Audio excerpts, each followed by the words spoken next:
G Maintenance. Hari ini luar biasa kalau Tuhan Yesus baik buat kita semua. Amin. Dia sungguh Allah yang baik, masih boleh kita dikasih kesempatan walaupun online ada jarak. Tapi dalam kasih Tuhan, dalam kuasa Tuhan gak ada batasnya, gak ada jarak, gak kenal waktu. Yes.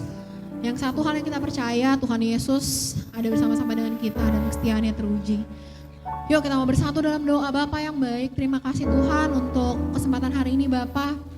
Kalau kami boleh berkumpul, kami mau memuji Engkau, kami mau meninggikan nama Engkau. Kiranya Engkau menjamah Tuhan, dimanapun kami berada. Di kamar kami, di sekeliling kami, di rumah kami Tuhan. Kami tahu Tuhan, firman-Mu berkata, masuk tutup pintu dan berdoa. Nah di sini saat ini kami mau naikkan rasa cinta kami, rasa syukur kami kepadamu Tuhan, dimanapun kami berada. Kami percaya jamahan Tuhan gak terbatas oleh apapun. Kami percaya tetap ada kuasa, tetap ada mujizat dalam setiap pujian dan penyembahan yang kami naikkan. Hanya dalam satu nama, Tuhan Yesus Kristus, Bapa kami yang hidup. Haleluya, amin. Puji Tuhan, Dialah yang baik buat kita semua. Haleluya. Kita mau angkat satu pujian di hadapan kemegahan-Mu, ku datang menyembah.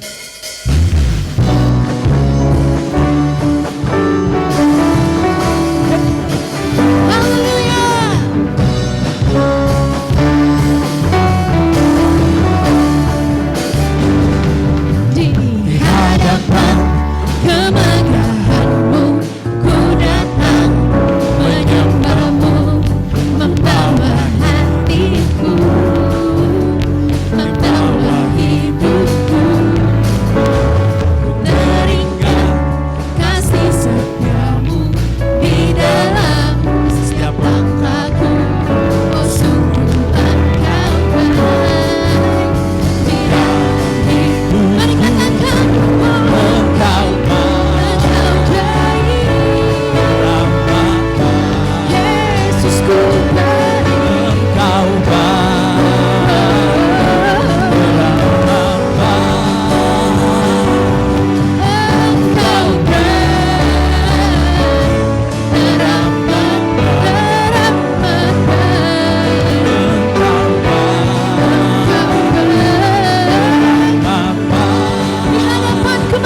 Pujian ini udah cukup lama, tapi bahasa Inggris. Jadi saya mau coba artiin buat teman-teman. Kata-katanya dalam banget. Who makes the sun to rise and bring the earth new life in every beam? Siapa yang bikin matahari terbit dan siapa yang bawa kehidupan baru di bumi saat sinar itu muncul? Siapa yang merubah siang menjadi malam dan ngeliatin kita mimpi? Siapa yang bawain makanan? Siapa yang menghidangkan makanan di depan para lawan kita dan peduli sama apa yang kita butuhin? Siapa yang berjalan bersama-sama dengan kita? Siapa yang tumbuh bersama-sama dengan kita melalui segala sesuatu yang udah terjadi? Itu namanya Yesus. Bait keduanya dia bilang gini, siapa yang lihat kehancuranku? Siapa yang peduli saat kita ketakutan dan lemah banget? Itu Yesus. Siapa yang kasih tahu badai untuk berhenti badai? Dan saat kita lagi padat banget, lagi overwhelmed, lagi pusing, lagi kepenuhan sama overloaded sama macam-macam hal, dan kita sampai gak bisa ngomong, itu Yesus yang suruh badainya berhenti. Siapa yang membawa rasa malu kita di pundaknya? Siapa yang membawa rasa malu kita? Dia bawa di pundaknya. Rasa malu kita, dia bawa di pundaknya dia. Dia juga bawa hati kita di tangannya. Dia ambil pemikiran-pemikiran kita. Pemikiran-pemikiran yang aneh, segala ketakutan, dia gantungin di mana? Di Kalvari. Siapa namanya? Namanya Yesus. Mungkin buat teman-teman liriknya biasa aja, tapi artinya dalam banget. Dia namanya Yesus.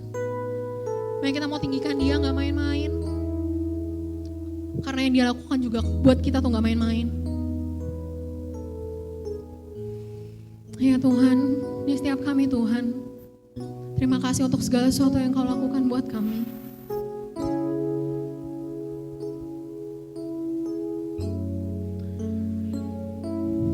Kita mau angkat pujian dari awal. Who makes the sun to rise and bring the earth new life in every beam? Jesus, it is you who turns the day to night, has watches me as I begin to dream. Jesus, it is you who brings me food for my table,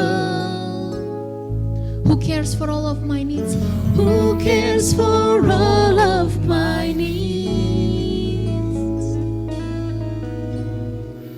who walks the road with me, has grown with me through all that I have been. Jesus, it is you. Jesus, it is you. Ya, itu Engkau Tuhan, gak ada yang lain. So I lift my hands, I bring my soul, I lift my head. Ya, begitu indah Tuhan dalam hadirat-Mu Bapa. I bring my soul.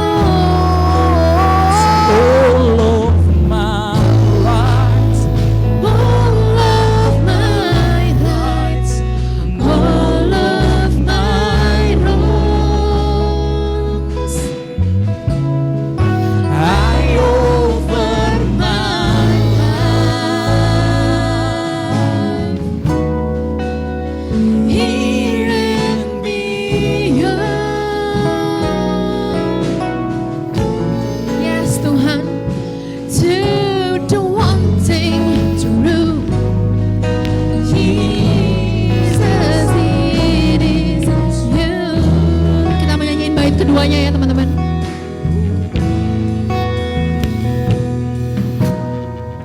Who sees my brokenness and carries me when I am frail and weak? Jesus, it is you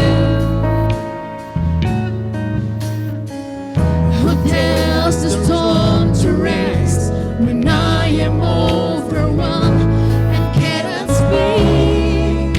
Jesus, it is you who wears my guilt on his shoulders, who wears my guilt on his shoulders, who holds my heart in his hands, who takes my thoughts and fears and hangs them on the arms of Calvary. Jesus, Jesus, it is you. Jesus, it is you. So I lift my hands, I lift my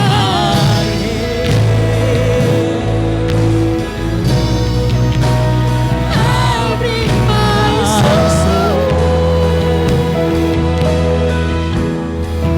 to all of my days, all of my rights, all of my wrongs. I offer my life here and beyond. Yes, to the one thing true, to the one thing true, Jesus, Jesus, memandang wajah-Mu Tuhan, memandang wajah-Mu, mengikuti kebaikan-Mu, mengejar hadir-Mu dalam hidupku. Ku tahu rasakan-Mu Tuhan, sampai ku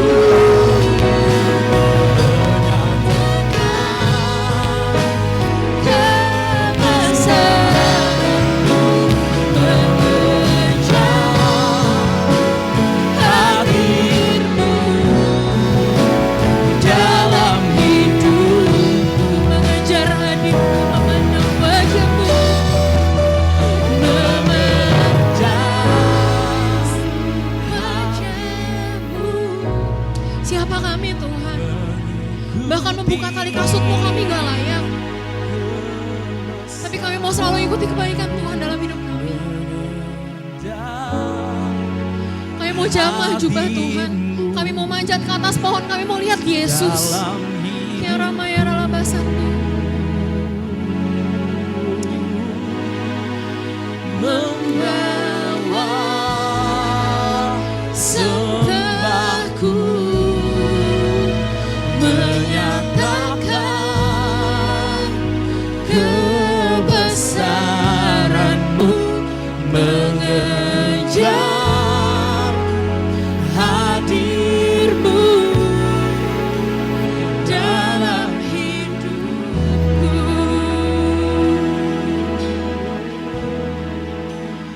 Mengikut Yesus, itulah kesukaan hatiku. Ku lepas semua hakku untuk mengenal kehendak-Mu di hidupku. Mengiringi Yesus, itulah kekuatan hidupku. Ku yakin anugerah-Nya mampu jadikan hamba yang berkenan selalu, mampu jadikanku hamba yang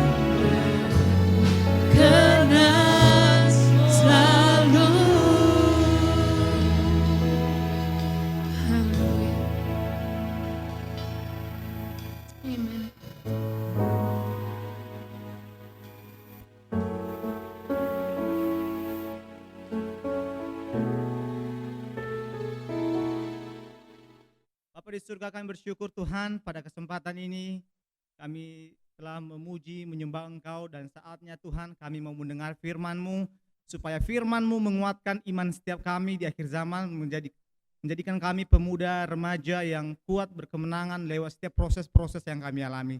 Terima kasih Tuhan, kami sambut firman-Mu di dalam nama Yesus, haleluya, amin. Shalom Dreamers dan Teens yang ada di rumah pada saat ini. Pada saat ini saya akan menyampaikan kebenaran firman Tuhan yang terambil di dalam Matius 15 ayat 32 sampai 37.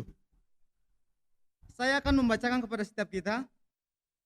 Yesus memberi makan 4.000 orang.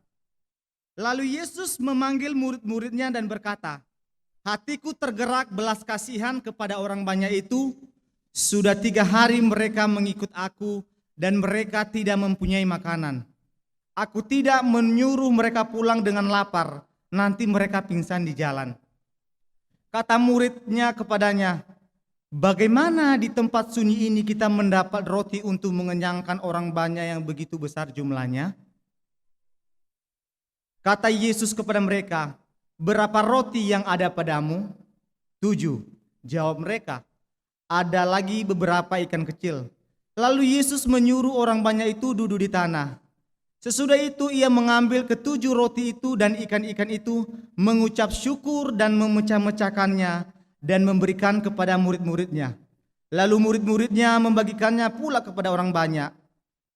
Dan mereka semua makan sampai kenyang. Kemudian orang mengumpulkan potongan-potongan roti yang sisa 7 bakul penuh. Dan 38 yang ikut makan ialah 4.000 laki-laki, tidak termasuk perempuan dan anak-anak. Pemuda dan remaja yang ada di rumah, hari ini saya akan menyampaikan firman Tuhan yang bertemakan Allah sanggup melakukan segala perkara. Katakan bersama-sama dengan saya, Allah sanggup melakukan segala perkara di dalam hidupmu dan di hidup saudara. Saat ini saudara yang dikasihi Tuhan, di ayat 31 mengatakan, lalu Yesus memanggil murid-muridnya dan berkata, hatiku tergerak oleh belas kasihan kepada orang banyak itu. Pemuda dan remaja yang ada di rumah saat ini, ketika Yesus memulai pelayanannya dan melakukan banyak mukjizat, apa yang terjadi? Ketika dia melihat banyak jiwa, hatinya tergerak oleh belas kasihan. Dan di sini dengan jelas dinyatakan, Yesus memanggil murid-muridnya. Kenapa Yesus memanggil murid-muridnya? Apa Yesus tidak bisa berbuat mukjizat sendiri tanpa murid?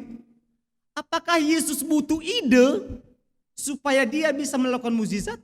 Atau mungkin Tuhan Yesus butuh nasihat supaya dia bisa menolong orang banyak ini supaya mereka makan? Menurut saya bukan. Yesus bukan kurang mampu melakukan kuasanya kepada orang banyak ini. Tetapi di sini dinyatakan dengan jelas, ketika Yesus mengajak murid-muridnya memanggil mereka, dia mengasih tahukan bahwa hatiku tergerak oleh belas kasihan. Di sini saya bisa menyimpulkan di ayat 1, Yesus mau mengajarkan murid-muridnya bagaimana nanti kelak ketika mereka menjadi pemimpin, mereka punya hati berbelas kasih kepada orang-orang yang membutuhkan. Jadi saat ini posisinya murid-murid adalah orang-orang yang Tuhan didik dan proses pada saat itu. Jadi Yesus mengajak murid-muridnya, ayo saya memiliki belas kasihan kepada orang ini. Jadi saudara yang dikasihi Tuhan, Tuhan mau mengajarkan murid-murid ini menjadi pribadi kelak orang yang memiliki kasih, belas kasihan kepada orang. Jadi saudara yang dikasihi Tuhan, Tuhan kita ingin memproses mereka menjadi pemimpin-pemimpin yang peduli. Terus kenapa sih Tuhan Yesus menyampaikan apa yang ada di dalam hati Yesus? Nah pada saat itu kita membacakan di dalam Yohanes 15 ayat 15, di situ dikatakan, aku tidak menyebut kamu lagi hamba, sebab hamba tidak tahu yang diperbuat tuannya. Tetapi aku menyebut kamu sahabat, karena aku telah memberitahu kepadamu segala sesuatu yang kudengar dari Bapa. Saudara yang dikasihi Tuhan, kehadiran Yesus dalam hidup murid-murid menjadi lebih berharga. Kenapa saya katakan demikian? Yesus tidak mau berbuat sesuatu semaunya Tuhan. Dia mau berunding kepada murid-murid karena murid-murid itu dianggap sebagai sahabatnya Tuhan. Demikian dalam kehidupan kita sebagai orang percaya, sebagai anak-anak Tuhan yang Tuhan kasihi, yang Tuhan telah tebus. Tuhan ingin kita ini diproses. Kita memang diproses hari-hari ini untuk menjadi pemimpin kelak yang memang seperti Tuhan, segambar dan serupa dengan Tuhan. Apa artinya? Ketika kita memimpin kelak, kita memiliki belas kasih kepada orang-orang yang membutuhkan seperti itu. Nah, saudara yang dikasihi Tuhan, di sini dikatakan Yesus memberi makan 4.000 orang di daerah. Daerahnya bisa kita bacakan di ayat 29, di situ di daerah Danau Galilea. Di situ disebut, kalau mungkin teman-teman bisa baca di Markus 7 ayat 31, di situ tempatnya bernama Dekapolis. Apa itu Dekapolis? Satu tempat di luar Israel yang masih memiliki kekentalan pengaruh budaya Yunani. Jadi Yesus ini mengajar bukan di dalam bangsa Israel waktu itu melakukan 4.000 orang, memberi 4.000 orang makan. Tetapi Yesus memberi 4.000 makan di luar bangsa Israel. Coba kita bayangkan di sini bagaimana Tuhan melakukan mukjizat. Terus kita lanjut ya. Sudah 3 hari mereka mengikuti aku dan tidak mempunyai makanan. Saudara yang dikasihi Tuhan Yesus, di sini dikatakan sudah 3 hari mereka mengikut aku dengan tidak mempunyai makanan. Coba Anda renungkan bagaimana masyarakat di situ 4.000 orang yang laki-lakinya saja mengikuti Yesus selama 3 hari tanpa makanan. Ini menggambarkan bagaimana mereka cinta akan Tuhan. Ini menggambarkan bagaimana mereka berkobar-kobar mengikuti Tuhan, mendengar suara Tuhan, melihat gerak-geriknya Tuhan. Mereka rindu, mereka nomor 2 intinya makanan dalam hidup mereka. Coba bayangkan bagaimana cintanya sama Tuhan. Padahal mereka ini kalau kita lihat di Dekapolis ini adalah satu daerah yang kita bisa lihat ini bukan Israel asli. Ini bisa ada di luar Israel seperti itu.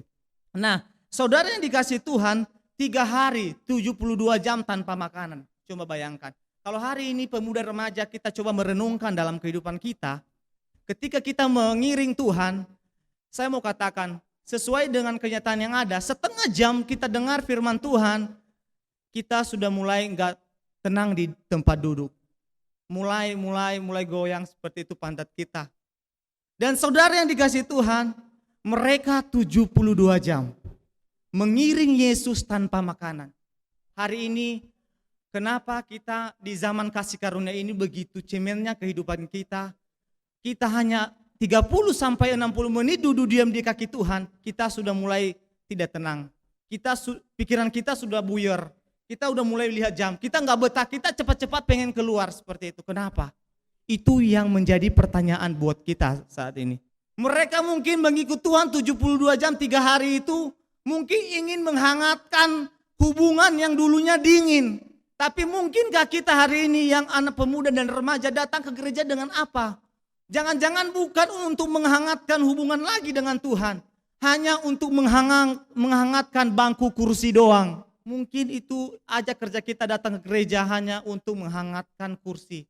Bukan menghangatkan kasih kita kepada Tuhan. Mungkin hari ini teman-teman yang dikasihi Tuhan, kita nggak tahu motivasi kita mengikut Tuhan. Tapi intinya yang saya mau sampaikan hari ini, jika Tuhan mau melakukan perkara di dalam hidupmu, biarlah engkau mengiring Tuhan dengan tulus apa adanya. Tanpa embel-embel yang mesti harus kau bawa di dalam pengiringan akan Tuhan. Nah, saudara yang dikasihi Tuhan, kita lihat cinta mereka mengiring Tuhan, mereka meninggalkan pekerjaan mereka selama 3 hari. Keluarga mereka selama 3 hari. Semua mereka tinggalkan demi semangatnya mengiring Tuhan. Hari ini kita anak muda, masih punya semangat enggak ketika kita mengiring Tuhan? Atau kita mungkin semangat kita sudah mulai loyo di dalam pengiringan akan Tuhan. Kalau Tuhan mau bekerja di dalam kehidupanmu, jangan pernah padam yang namanya semangat dalam mengiring Tuhan. Jangan pernah padam yang namanya cinta yang mula-mula itu. Bersama dengan Tuhan 3 hari tanpa makanan. Coba kita bayangkan, kita aja 1 hari puasa sudah loyo. Mereka 3 hari. Terus saudara yang dikasihi Tuhan, kalau mungkin saya mau menyampaikan sebuah pertanyaan kepada pemuda remaja dan para yang menonton video ini, masih ingatkah kamu kalau saya mau tanyakan wali kelas 1 SD Anda, mungkin masih ingat namanya enggak? Kalau saya sih masih ingat, tapi kalau coba kita tanya, masih ingat enggak wali kelas 2 SMP? Secara jujur saya sudah lupa. Kenapa saya lebih mengingat wali kelas saya 1 SD, padahal SMP waktunya itu lebih fresh sebenarnya. Kenapa? Karena SD itu lebih membekas di benak saya. Karena semua serba pertama, ibarat kata seperti ini, ketika mungkin pemuda remaja mempunyai yang namanya cinta pertama. Saya percaya kalau mungkin kamu benar punya cinta pertama, mungkin udah putus, dari sekian mantan kamu, saya percaya cinta pertama itu kamu gak pernah lupa namanya. Jadi kejadian yang sama di ayat 33 di sini dikatakan, kata murid-muridnya kepadanya, bagaimana di tempat ini kita mendapat roti untuk mengenyangkan orang banyak yang begitu besar jumlahnya. Ketika kita melihat di sini pemuda remaja, di ayat 14 sebelumnya, ayat 13, Yesus memberi 5.000 orang makan dengan 5 roti dan 2 ikan. Tetapi yang menjadi pertanyaan kita adalah, kenapa murid-murid mempertanyakan hal yang sama ketika mereka dalam posisi memberi 4.000 orang makan. Mereka bilang kepada Tuhan, bagaimana kita bisa dapat makanan di tempat yang sunyi ini? Padahal sebelumnya beberapa bulan yang lalu atau beberapa tahun yang lalu, Tuhan pernah ngasih 5.000 orang makan dengan 5 roti dan 2 ikan. Kenapa mereka meragukan kuasa Tuhan ketika mereka berada di posisi yang seperti ini, memberi 4.000 makan orang dengan 7 roti dan ikan? Kenapa meragukan? Kenapa mereka meragukan? Apa mereka sudah lupa akan mukjizat yang Tuhan lakukan, atau mungkin kurang terkesan di pikiran mereka? Kita kadang seperti itu di dalam mengiring Tuhan. Di zaman dulu Tuhan pernah tolong kita, Tuhan pernah melakukan mukjizat yang besar dalam kehidupan kita. Bahkan saya mau bilang kepada saudara, kalau hari ini Tuhan tebus, itu adalah mukjizat yang sangat terbesar di alam semesta ini. Itu yang perlu jangan pernah kita lupakan. Apa hari ini yang masalah yang kita alami itu belum seberapa. Tuhan mampu lakukan perkara di dalam hidupmu seperti Tuhan pernah tolong kamu di masa lalu. Jadi saudara yang dikasihi Tuhan, mungkin yang menjadi saat ini yang menjadi pertanyaan kepada kita, kenapa kita kadang mengeluh, kadang kita khawatir. Kenapa? Karena pikiran kita lebih dikuasai oleh ketakutan, kekhawatiran, keluhan dibanding kuasa Tuhan. Kenapa? Karena iman kita tidak benar kuat di dalam Tuhan. Dan saat ini saya juga mau menyampaikan kepada kita semua di tempat ini, bagaimana Tuhan Yesus bisa melakukan perkara yang hebat di dalam hidup kita. Mari kita baca di ayat 34. 34 mengatakan, kata Yesus kepada mereka, berapa roti yang ada padamu? Hari ini kalau engkau mau Tuhan bekerja dalam hidupmu, Tuhan mau berkata, kamu punya apa? Tidak penting betapa hebatnya yang kamu punya. Tetapi kalau Tuhan yang bekerja lewat apa yang kamu punya, saya percaya tangan Tuhan lebih dahsyat dan bisa membuat segala sesuatu yang kamu punya bisa berhasil. Hari ini Tuhan mau bilang kepada murid-murid, kalian punya apa? Hanya punya 7 roti. Kalau secara logika itu mustahil untuk memberi 4.000 orang makan. Tetapi percayalah, hari ini kita punya Tuhan yang bisa melakukan banyak perkara. Kamu punya apa hari ini? Kamu punya talenta apa hari ini yang mungkin mustahil untuk kamu bisa jadi berkat buat dunia ini? Kamu punya apa hari ini? Kamu punya pengetahuan apa yang bisa mendukung kamu untuk berhasil? Mungkin kamu berpikir, Tuhan, bagaimana mungkin saya bisa berhasil? Saya orangnya gak bisa apa-apa Tuhan. Tetapi Tuhan mau katakan kepada kita hari ini, kamu punya apa? Bawa di dalam tangan Tuhan. Lewat tangan Tuhan segala sesuatu pasti berhasil. Dan di sini kita lihat murid-murid pun memberi 7 roti dan beberapa ikan. Apa yang terjadi? 4.000 orang makan bisa berhasil. Hari ini kalau kita punya talenta atau punya pengetahuan apa, kita bawa kepada Tuhan. Mungkin bagi dunia itu gak seberapa. Tetapi ketika engkau mempercayakan kepada Tuhan, ketika engkau mengandalkan Tuhan dengan apa yang engkau punya, percayalah Tuhan akan bekerja. Terus kedua, bagaimana Tuhan bisa melakukan perkara yang hebat dalam hidup Anda dan saya dan saudara? Kedua, di sini dikatakan di ayat 35. Lalu Yesus menyuruh orang banyak itu duduk di tanah. Mereka duduk melihat Yesus melakukan perkara yang hebat. Apa yang terjadi dalam kehidupan kita, yaitu yang kedua yang kita lakukan adalah duduk diam di bawah kakinya Tuhan. Ketika engkau punya sesuatu yang ingin engkau kembangkan supaya engkau berhasil kelak, engkau kasih di tangan Tuhan. Jangan pernah lupa yang namanya duduk diam di kakinya Tuhan. Itu yang terpenting. Ketika engkau mendengar firman Tuhan, kuasanya Tuhan akan bekerja dalam kehidupanmu. Ketika engkau duduk diam, engkau akan mendapat kekuatan baru di dalam mencapai apa yang engkau inginkan. Tetapi apa nyatanya kalau hari-hari ini anak-anak Tuhan semangatnya sudah mulai loyo dalam mengiring akan Tuhan. Dengar mereka, kita lihat orang yang di luar Israel 3 hari tanpa makanan mengiring Tuhan tanpa gentar apapun. Kenapa hari ini 45 menit kita udah mulai goyang di tempat kursi kita mendengar firman Tuhan? Apa yang terjadi? Jadi saudara yang dikasih Tuhan, hal yang paling penting adalah ketika engkau bawa seluruh apa yang engkau punya sama Tuhan. Tidak penting seberapa hebat yang kamu punya, tapi yang kita lihat adalah seberapa hebat yang memegang apa yang kamu punya. Jadi hari ini Tuhan mau bilang, apa yang kamu punya bawa kepada saya. Hari ini mungkin dunia meremehkanmu, tapi ketika engkau benar-benar tahu, mempercayai, memberikan apa yang kamu punya tepat sasaran, percayalah Tuhan akan bekerja. Terus kedua, duduk diam di kakinya Tuhan. Jangan pernah lupa itu. Dan yang ketiga adalah kita bisa baca di ayat 36. Sesudah itu ia mengambil ke-7 roti dan ikan-ikan kecil, mengucap syukur. Nah, bagaimana Tuhan bisa bekerja dalam kehidupan Anda? Dengan cara yang ketiga adalah mengucap syukur.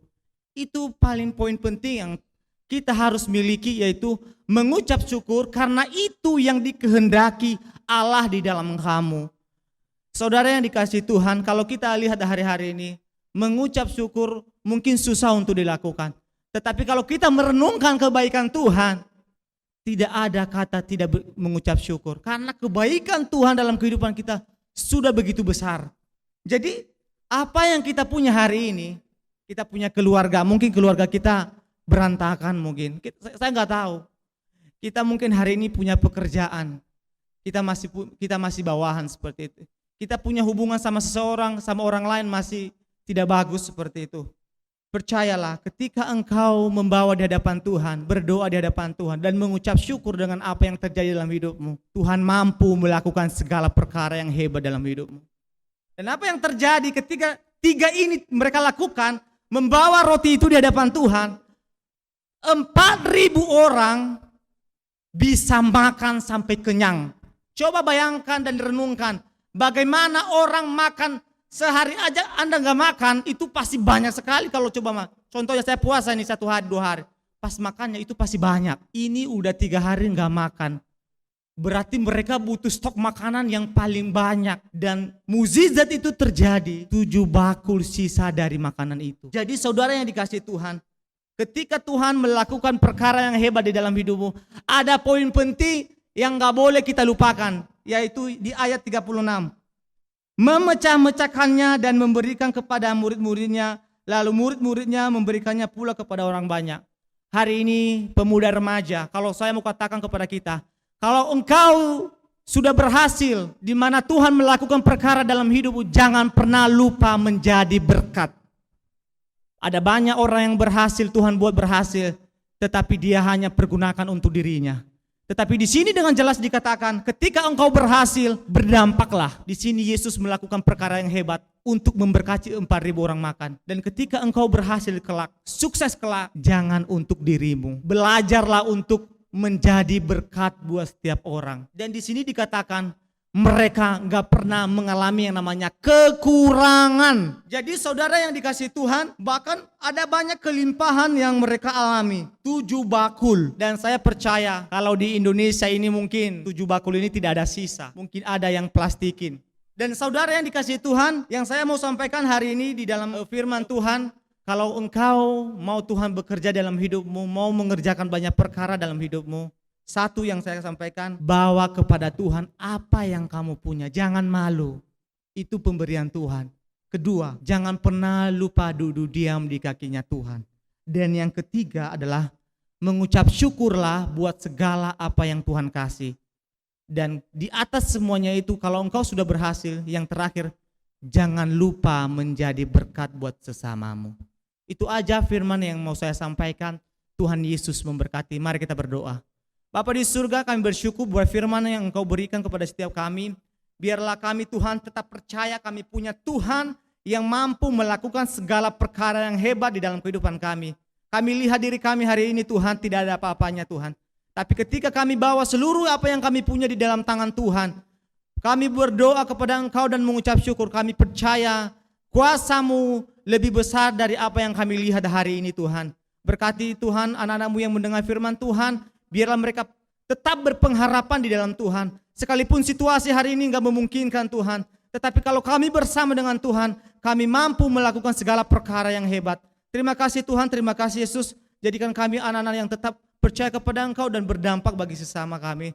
Terima kasih di dalam nama Tuhan Yesus kami berdoa, haleluya, amin. Mari kita mengangkat kedua tangan kita. Tuhan memberkati engkau dan melindungi engkau. Tuhan menyinari engkau dengan wajahnya dan memberi engkau kasih karunia. Tuhan menghadapkan wajahnya kepadamu dan memberi engkau damai sejahtera. Di dalam nama Tuhan Yesus kami berdoa, haleluya, amin.